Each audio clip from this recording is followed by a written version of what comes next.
and that we're starting today. As you know, Mr. Cushney and his company has been working on building the foundation for our outdoor classroom. Today we are going to raise the dome. We are going to inflate the airform. We're going to go into an airlock later on today, so every class is going to have a chance to go into the airlock and then into the airform to get an idea as to how big our outdoor classroom is really going to be.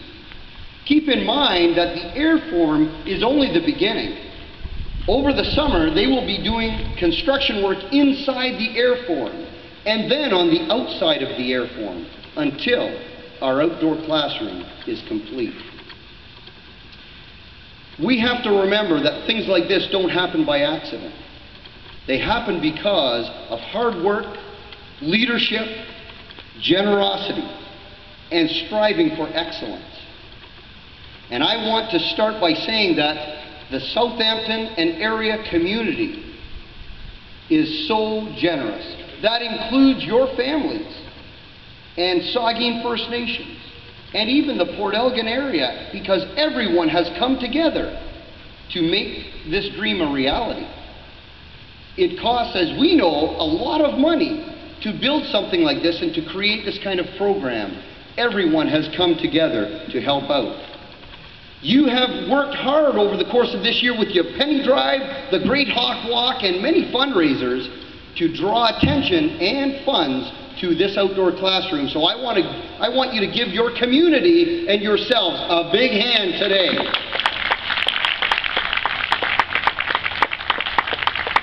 And I mentioned leadership because it requires leadership.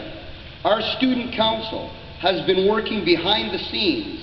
They've been going around to service clubs doing presentations, to industries and businesses doing presentations, talking about what we're trying to do here. They have been your spokespeople, showing great leadership. Even this morning, they met with the media to run a press conference to talk about that. They didn't have much notice either. I think I gave them about an hour to prepare for that, and they were amazing leaders. Let's give them a hand for leading our school in the right direction.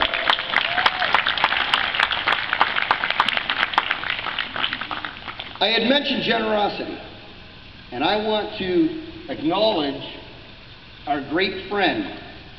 I know him by Ralph Dimer. You know him by? Dimer! What's that?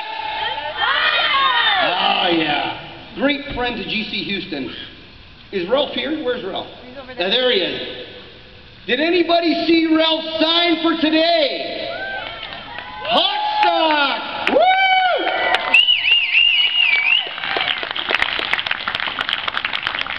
Now, you know Ralph has contributed to our outdoor classroom back in the fall and to our breakfast program.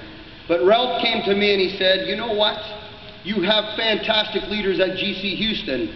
Mr. Russell, step aside. Teachers, step aside for a moment. Let your student council make some great decisions about how the money's to be used.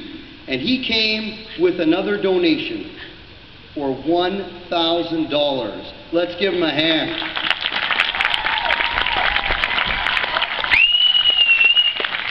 And our friend sign guy said, I want student council to decide how that money is going to be used.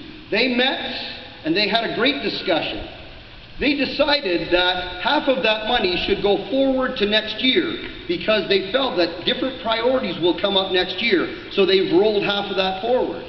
They invested in outdoor sports. So thanks to your student council and sign guy, we are getting permanent volleyball, badminton courts outside for next year. They're even going to come and help install them. Great news! They also used some of that money because they wanted to spread it out. They used some of that money to create a Kiva loan. And a Kiva loan will help people from other countries and will continue to be invested in great works. And when that money comes back, it'll be reinvested. So that'll be something on behalf of student council that will continue to be invested on your behalf. Student council, help me out. What were the other two areas? Tina. Okay, the outside grounds portion of the outdoor classroom, they wanted to invest some of the money in things like the apple orchard or the vineyard or growing some of the sacred plants. So you can see they've used it in very wise ways. And again, we're very proud of your student council for making those decisions. We also have other generous community members here today, and I would like to call Helen Fraser from OPG to come forward, please, because she is surprising us today with a donation. Let's hear it for Helen.